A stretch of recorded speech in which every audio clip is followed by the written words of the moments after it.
ஆதியாகமம் 3ஆம் அதிகாரம்.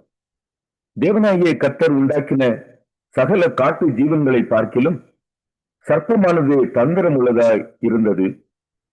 அது ஸ்திரீயை நோக்கி, நீங்கள் தோட்டத்தில் உள்ள சகல விருட்சங்களின் கனியையும் புசிக்க வேண்டாம் என்று தேவன் சொன்னது உண்டோ என்றது.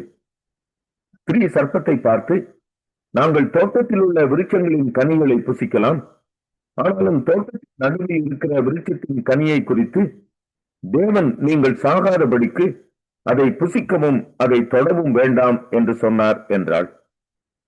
அப்பொழுது சர்ப்பம் ஸ்திரீயை நோக்கி, நீங்கள் சாகவே சாவதில்லை, நீங்கள் இதை புசிக்கும் நாளிலே உங்கள் கண்கள் திறக்கப்படும் என்றும் நீங்கள் நன்மை தீமை அறிந்து தேவர்களைப் போல் இருப்பீர்கள் என்று தேவன் அறிவார் என்றது.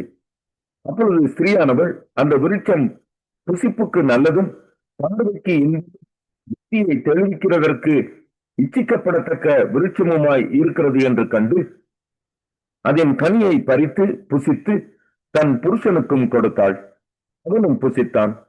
அப்பொழுது அவர்கள் இருவருடைய கண்களும் திறக்கப்பட்டது.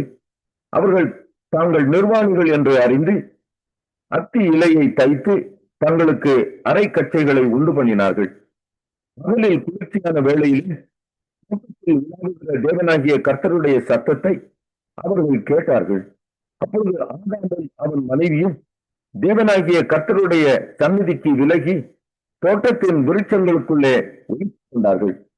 அப்பொழுது தேவனாகிய கர்த்தர் ஆதாமை கூப்பிட்டு, நீ எங்கே இருக்கிறாய் என்றார். அதற்கு அவன், நான் தேவரீருடைய சத்தத்தை தோட்டத்திலே கேட்டு நான் நிர்வாணியாய் இருப்பதினால் பயந்து ஒளித்துக்கொண்டேன் என்றான். அப்பொழுது அவர், நீ நிர்வாணி என்று உனக்கு அறிவித்தவன் யார்? புசிக்க வேண்டாம் என்று நான் உனக்கு விலக்கின விருட்சத்தின் கனியை புசித்தாயோ என்றார். அதற்கு ஆதாம், என்னுடனே இருக்கும்படி தேவரீர் தந்த ஸ்திரீயானவள் அவ்விருட்சத்தின் கனியை எனக்கு கொடுத்தாள், நான் புசித்தேன் என்றான். அப்பொழுது தேவனாகிய கர்த்தர் ஸ்திரீயை நோக்கி, நீ இப்படி செய்தது என்ன என்றார். ஸ்திரீயானவள், சர்ப்பம் என்னை வஞ்சித்தது, நான் புசித்தேன் என்றாள். அப்பொழுது தேவனாகிய கர்த்தர் சர்ப்பத்தை பார்த்து, நீ இதை செய்தபடியால் சகல நாட்டு மிருகங்களிலும் சகல காட்டு மிருகங்களிலும் சபிக்கப்பட்டிருப்பாய். நீ வயிற்றினால் நகர்ந்து உயிரிழக்கும் நாளெல்லாம் மண்ணை தின்பாய். உனக்கும் ஸ்திரீக்கும்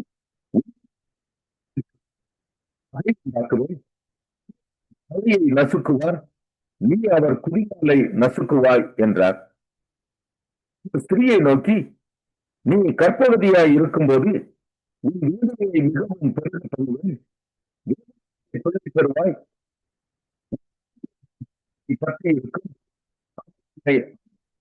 என்றார். நோக்கி, நீ மனைவியின் வேண்டும் என்று நான் உனக்கு விலக்கின விருட்சத்தின் கனியை புசித்தபடியினாலே பூமி சபிக்கப்பட்டிருக்கும். நீ நாளெல்லாம் வருத்தப்பட்ட அதன் பலனை புசிப்பாய். நீ பூமியில் எடுக்கப்பட்டபடியால்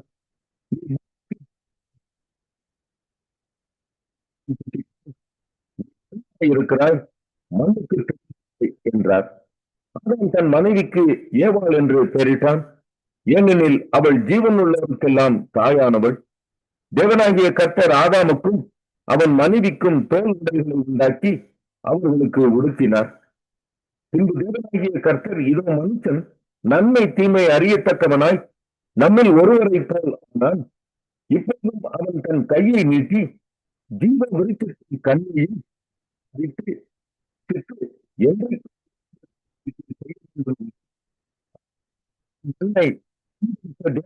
கர்த்தர் அவனை ஏதேன் தோட்டத்திலிருந்து அனுப்பிவிட்டார்.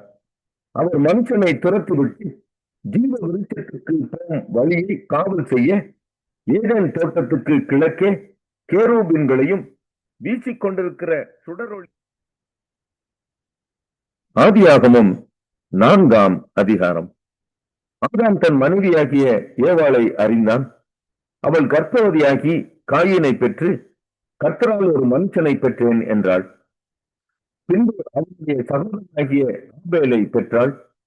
ஆபேல் ஆடுகளை மேய்க்கிறவனானான், காயின் நிலத்தை பயிரிடுகிறவனானான். சில நாள் சென்ற பின்பு காயின் நிலத்தின் கனிகளை கர்த்தருக்கு காணிக்கையாக கொண்டு வந்தான். ஆபேலும் தன் மந்தையின் தலையீற்றுகளிலும் அவைகளில் கொழுமையானவைகளிலும் சிலவற்றை கொண்டு வந்தான். ஆபேலையும் அவன் காணிக்கையையும் கர்த்தர் அங்கீகரித்தார். காயினையும் அவன் காணிக்கையையும் அவர் அங்கீகரிக்கவில்லை. அப்பொழுது காயினுக்கு மிகவும் எரிச்சல் உண்டாகி அவன் முகநாடி வேறுபட்டது. அப்பொழுது கர்த்தர் காயினை நோக்கி, உனக்கு ஏன் எரிச்சல் உண்டாயிற்று? உன் முகநாடி ஏன் வேறுபட்டது? நீ நன்மை செய்தால் மேன்மை இல்லையோ? நீ நன்மை செய்யாதிருந்தால் வாசற்படியில் படுத்திருக்கும். அவன் ஆசை உன்னை பற்றி இருக்கும். நீ அவனை ஆண்டு கொள்ளுவாய் என்றார். காயின் தன் சகோதரனாகிய ஆபேலோடு பேசினான். அவர்கள் வயல் வெளியில் இருக்கும் சமயத்தில் காயின் தன் சகோதரனாகிய ஆபேலுக்கு விரோதமாய் எழும்பி அவனை கொலை செய்தான். கர்த்தர் காயினை நோக்கி, உன் சகோதரனாகிய ஆபேல் எங்கே என்றார். அதற்கு அவன், நான் அறியேன், என் சகோதரனுக்கு நான் காவலாளியோ என்றான். அதற்கு அவர், என்ன செய்தாய்? உன் சகோதரனுடைய இரத்தத்தின் சத்தம் பூமியை நோக்கி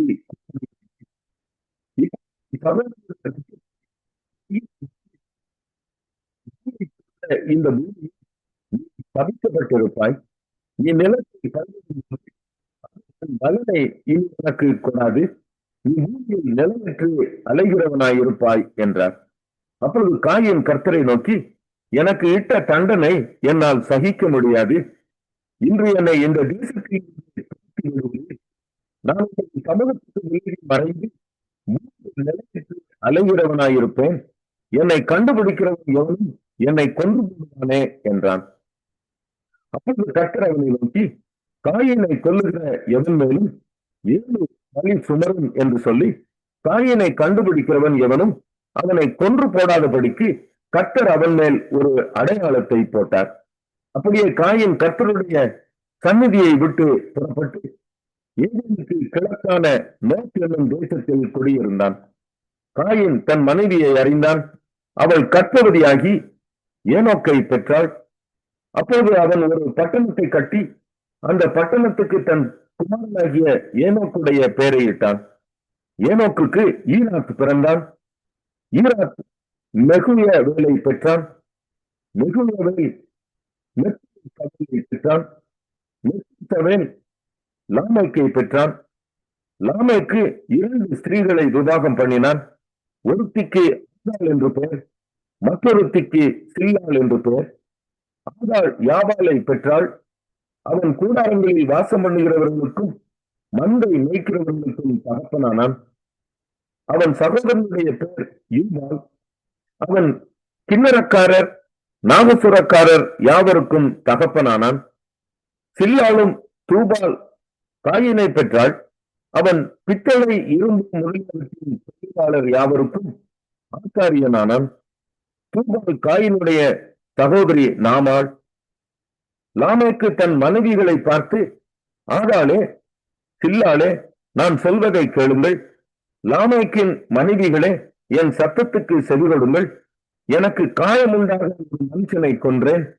எனக்கு தழும்புண்டாக ஒரு வாலிபனை கொலை செய்தேன். காயினுக்காக 7 பலி சுமருமானால் லாமேக்குக்காக 77 பலி சுமரும் என்றான். இன்னும் ஆதாம் தன் மனைவியை அறிந்தான். அவளுடைய கொலை செய்த ஆபேலுக்கு பதிலாக தேவன் எனக்கு வேறொரு புத்திரனை கொடுத்தார் என்று சொல்லி அவனுக்கு சேத் என்று பெயரிட்டாள். சேத்துக்கும் ஒரு குமாரன் பிறந்தான். ஏனோஸ் என்று பெயரிட்டான். அப்பொழுது மனுஷர் கர்த்தருடைய நாமத்தை தொழுது. 3ஆம் சங்கீதம். தாவீது தன் குமாரன் அப்சலோமுக்கு தப்பி ஓடி போகையில் பாடின சங்கீதம். கர்த்தாவே, என் சத்துருக்கள் எவ்வளவாய் பெருகி இருக்கிறார்கள். எனக்கு விரோதமாய் எழும்புகிறவர்கள் அநேகர். தேவனிடத்தில் அவனுக்கு ரட்சிப்பு இல்லை என்று என் ஆத்துமாவை குறித்து சொல்லுகிறவர்கள் அநேகராய் இருக்கிறார்கள். சேலா. ஆனாலும் கர்த்தாவே, நீர் என் கேடகமும் என் மகிமையும் என் தலையை உயர்த்துகிறவருமாயிருக்கிறேன். நான் கர்த்தரை நோக்கி சத்தமிட்டு கூப்பிட்டேன். அவர் தமது பரிசுத்த பர்வதத்திலிருந்து எனக்கு செவி கொடுத்தார். சேலா. நான் படுத்து நித்திரை செய்தேன், விழித்துக் கொண்டேன். கர்த்தர் என்னை தாங்குகிறார். எனக்கு விரோதமாக சுற்றிலும் படையெடுத்து வருகிற 10,000 பேருக்கும் நான் பயப்படேன். கர்த்தாவே, எழுந்தருளும். என் தேவனே, என்னை ரட்சியும். நீர் என் பகைஞர் எல்லாரையும் தாடையிலே அடித்து துன்மார்க்கருடைய பற்களை தகர்த்து போட்டீர். ரட்சிப்பு கர்த்தருடையது. தேவனுடைய ஆசீர்வாதம் உம்முடைய ஜனத்தின் மேல் இருப்பதாக. சேலா.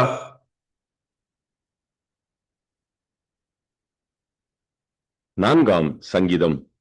நெகிலோத் என்னும் வாத்தியத்தில் வாசிக்க ராக தலைவனுக்கு ஒப்புவிக்கப்பட்ட தாவீதின் சங்கீதம். என் நீதியின் தேவனே, நான் கூப்பிடுகையில் எனக்கு செவிகொடும். நெருக்கத்தில் இருந்து எனக்கு விசாலம் உண்டாக்கினீர். எனக்கு இறங்கி என் விண்ணப்பத்தை கேட்டருளும். மனுபுத்திரரே, எதுவரைக்கும் என் மகிமையை அவமானப்படுத்தி வீணானதை விரும்பி பொய்யை நாடுவீர்கள்? சேலா. பக்தியுள்ளவனை கர்த்தர் தமக்காக தெரிந்து கொண்டார் என்று அறியுங்கள். நான் கர்த்தரை நோக்கி கூப்பிடுகையில் அவர் கேட்பார். நீங்கள் கோபம் கொண்டாலும் பாவம் செய்யாதிருங்கள். உங்கள் படுக்கையிலே உங்கள் இருதயத்தில் பேசிக்கொண்டு அமர்ந்திருங்கள். சேலா. நீதியின் பலிகளை செலுத்தி கர்த்தர் மேல் நம்பிக்கையாயிருங்கள். எங்களுக்கு நன்மை காண்பிப்பவன் யார் என்று சொல்லுகிறவர்கள் அநேகர். கர்த்தாவே, உம்முடைய முகத்தின் ஒளியை மேல் பிரகாசிக்க பண்ணும்.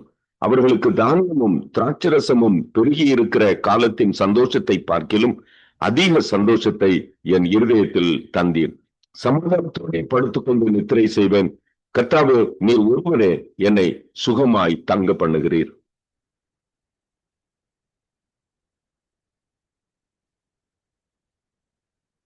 ஐந்தாம் சங்கீதம். நெகிலோத் என்னும் வாத்தியத்தில் வாசிக்க ராக தலைவனுக்கு ஒப்புவிக்கப்பட்ட தாவீதின் சங்கீதம்.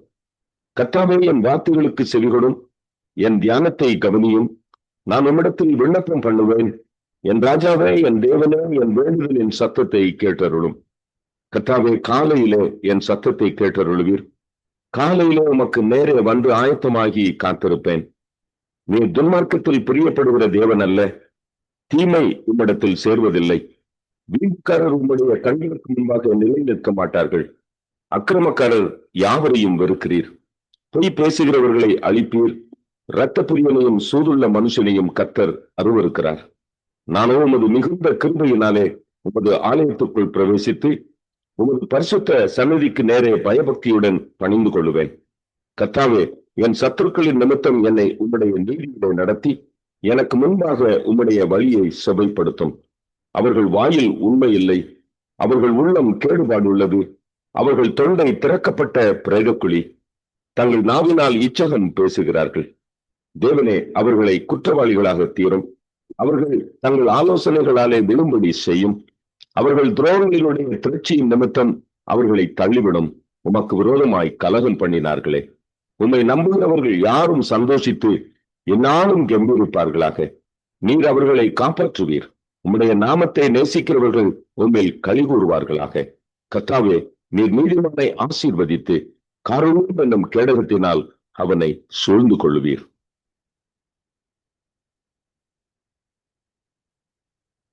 மத்தேயு 3ஆம் அதிகாரம்.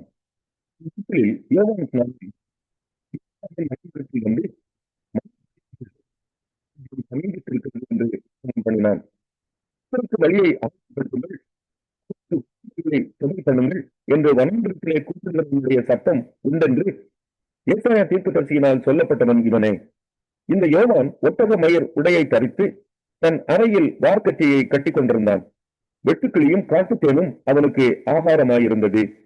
அவனது எருசலேம் நகரத்தாரும் யூதேயா தேசத்தார் அனைவரும் யோர்தானுக்கு அடுத்த சுற்றுப்புறத்தார் யாவரும் அவனிடத்திற்கு போய் தங்கள் பாவங்களை அறிக்கையிட்டு யோர்தான் நதியில் அவனால் ஞானஸ்நானம் பெற்றார்கள். பரிசேயரிலும் சதுசேயரிலும் அநேகர் தன்னிடத்தில் ஞானஸ்நானம் பெறும்படி வருகிறதை அவன் கண்டு, விரியன் பாம்பு குட்டிகளே, வரும் கோபத்துக்கு தப்பித்துக் கொள்ள உங்களுக்கு வகை காட்டினவன் யார்? மனம் திரும்புதலுக்கு ஏற்ற கனிகளை கொடுங்கள். ஆபிரகாம் எங்களுக்கு தகப்பன் என்று உங்களுக்குள்ளே சொல்லிக்கொள்ள நினையாதிருங்கள். தேவன் இந்த கல்லுகளினாலே ஆபிரகாமுக்கு பிள்ளைகளை உண்டு பண்ண வல்லவராய் இருக்கிறார் என்று உங்களுக்கு சொல்கிறேன். இப்பொழுதே கோட்டரியானது மரங்களை வைத்திருக்கிறது. நல்ல கண்களாத மரமெல்லாம் வெட்டுண்டு அக்னியிலே போடப்படும். மனம் திரும்பி நான் ஜலத்தினால் உங்களுக்கு ஞானஸ்நானம் கொடுக்கிறேன். எனக்கு பின் வருகிறவரோ என்னிலும் வல்லவராயிருக்கிறார். அவருடைய பாவ ரட்சைகளை சுமக்கிறதற்கு நான் பாத்திரன் அல்ல. அவர் பரிசுத்த ஆவியினாலும் அக்னியினாலும் உங்களுக்கு ஞானஸ்நானம் கொடுப்பார். தூற்றுக்கூடை அவர் கையில் இருக்கிறது. அவர் தமது களத்தை நன்றாய் விளக்கி தமது கோதுமையை களஞ்சியத்தில் சேர்ப்பார். பதரையோ அவியாத அக்னியினால் சுட்டரிப்பார் என்றான். அப்பொழுது யோவானால் ஞானஸ்நானம் பெறுவதற்கு இயேசு கலிலேயாவை விட்டு யோர்தானுக்கு அருகே அவனிடத்தில் வந்தார். யோவான் அவருக்கு தடை செய்து, நான் உம்மாலே ஞானஸ்நானம் பெற வேண்டியதாயிருக்கு, நீர் என்னிடத்தில் வரலாமா என்றான். இயேசு அவனுக்கு பிரதியுத்தரமாக, இப்பொழுது இடம் கொடு, இப்படி எல்லா நீதியையும் நிறைவேற்றுவது நமக்கு ஏற்றதாய் இருக்கிறது என்றார். அப்பொழுது அவருக்கு இடம் கொடுத்தான். இயேசு ஞானஸ்நானம் பெற்று ஜலத்திலிருந்து கரை ஏறினவுடனே இதோ வானம் அவருக்கு திறக்கப்பட்டது. தேவ ஆவி புறம்பை போய் இறங்கி தம்மேல் வருகிறதை கண்டார். அன்றையும் வானத்திலிருந்து ஒரு சத்தம் உண்டாகி, இவர் என்னுடைய நேச. மத்தேயு 4ஆம் அதிகாரம். அப்பொழுது இயேசு பிசாசினால் சோதிக்கப்படுவதற்கு ஆவியானவராலே வனாந்திரத்திற்கு கொண்டு போகப்பட்டார். அவர் இரவும் பகலும் 40 நாள் உபவாசம் இருந்த பின்பு அவருக்கு பசி உண்டாயிற்று. அப்பொழுது சோதனைக்காரன் அவரிடத்தில் வந்து, நீர் தேவனுடைய குமாரனேயானால் இந்த கல்லுகள் அப்பங்களாகும்படி சொல்லும் என்றான். அவர் பிரதியுத்தரமாக, மனுஷன் அப்பத்தினாலே மாத்திரமல்ல, தேவனுடைய வாயிலிருந்து புறப்படுகிற ஒவ்வொரு வார்த்தையினாலும் பிழைப்பான் என்று எழுதியிருக்கிறது என்றார். அப்பொழுது பிசாசு அவரை பரிசுத்த நகரத்திற்கு கொண்டு போய் தேவாலயத்து உப்பரிகையின் மேல் அவரை நிறுத்தி, நீர் தேவனுடைய குமாரனேயானால் தாழ குதியும், ஏனெனில் தம்முடைய தூதர்களுக்கு உம்மை குறித்து கட்டளையிடுவார். உமது பாம்பு கையில் இடாத பிடித்து அவர்கள் உம்மை கைகளில் ஏந்தி கொண்டு போவார்கள் என்பதாய் எழுதியிருக்கிறது என்று சொன்னான். அதற்கு இயேசு, உன் தேவனாகிய கர்த்தரை பரீட்சை பாராதிருப்பாயாக என்றும் எழுதியிருக்கிறதே என்றார். மறுபடியும் பிசாசு அவரை மிகவும் உயர்ந்த மலையின் மேல் கொண்டு போய் உலகத்தின் சகல ராஜ்யங்களையும் அவைகளின் மகிமையையும் அவருக்கு காண்பித்து, நீர் சாஷ்டாங்கமாய் விழுந்து என்னை பணிந்து கொண்டால் இவைகளை எல்லாம் உமக்கு தருவேன் என்று சொன்னான். அப்பொழுது இயேசு, அப்பாலே போ சாத்தானே, உன் தேவனாகிய கர்த்தரை பணிந்து கொண்டு அவர் ஒருவருக்கே ஆராதனை செய்வாயாக என்று எழுதியிருக்கிறதே என்றார். அப்பொழுது பிசாசானவன் அவரை விட்டு விலகி போனான். உடனே தூதர்கள் வந்து அவருக்கு பணிவிடை செய்தார்கள். யோவான் காவலில் வைக்கப்பட்டான் என்று இயேசு கேள்விப்பட்டு கலிலேயாவுக்கு போய் நாசரேத்தை விட்டு செபுலோன் நப்தலி என்னும் நாடுகளின் எல்லைகளில் இருக்கும் கடற்கரைக்கு அருகான கப்பர்நகூமிலே வந்து வாசம் பண்ணினார். கடற்கரை அருகிலும் யோர்தானுக்கு அப்புறத்திலும் உள்ள செபுலோன் நாடும் நப்தலி நாடும் ஆகிய புறஜாதியாருடைய கலிலேயாவிலே இருளில் இருக்கும் ஜனங்கள் பெரிய வெளிச்சத்தை கண்டார்கள். மரண இருளின் திசையில் இருக்கிறவர்களுக்கு வெளிச்சம் உதித்தது என்று ஏசாயா தீர்க்கதரிசியினால் உரைக்கப்பட்டது நிறைவேறும்படி இப்படி நடந்தது. அது முதல் இயேசு, மனம் திரும்புங்கள், பரலோக ராஜ்யம் சமீபித்திருக்கிறது என்று பிரசங்கிக்க தொடங்கினான். இயேசு கலிலேயா கடல் ஓரமாய் நடந்து போகையில் மீன் பிடிக்கிறவர்களாய் இருந்த 2 சகோதரராகிய பேதுரு எனப்பட்ட சீமோனும் அவன் சகோதரன் அந்திரேயாவும் கடலில் வலை போட்டுக் கொண்டிருக்கிற போது அவர்களை கண்டு, என் பின்னே வாருங்கள், உங்களை மனுஷரை பிடிக்கிறவர்களாக்குவேன் என்றார். உடனே அவர்கள் வலைகளை விட்டு அவருக்கு பின் சென்றார்கள். அவர் அவிடம் விட்டு போகையில் 2 சகோதரராகிய செபதேயுவின் மகன் யாக்கோபும் அவன் சகோதரன் யோவானும் தங்கள் தகப்பன் செபதேயுவுடனே கடவிலிருந்து தங்கள் வலைகளை பழுது பார்த்துக் கொண்டிருக்கிற போது அவர்களை கண்டு அவர்களையும் அழைத்தார். உடனே அவர்கள் கடவையும் தங்கள் தகப்பனையும் விட்டு அவருக்கு பின் சென்றார்கள். பின்பு இயேசு கலிலேயா எங்கும் சுற்றி நடந்து அவர்களுடைய ஜெப ஆலயங்களில் உபதேசித்து ராஜ்யத்தின் சுவிசேஷத்தை பிரசங்கித்து ஜனங்களுக்கு உண்டாயிருந்த சகல வியாதிகளையும் சகல நோய்களையும் நீக்கி சொஸ்தமாக்கினார். அவருடைய கீர்த்தி சீரியா எங்கும் பிரசித்தமாயிற்று. அப்பொழுது பலவித வியாதிகளையும் வேதனைகளையும் அடைந்திருந்த சகல பிணியாளிகளையும் பிசாசு பிடித்தவர்களையும் சந்திர ரோகிகளையும் திமிர்காரரையும் அவரிடத்தில் கொண்டு வந்தார்கள். அவர்களை சொஸ்தமாக்கினார். கலிலேயாவிலும் தெற்கப்போலியிலும் எருசலேமிலும்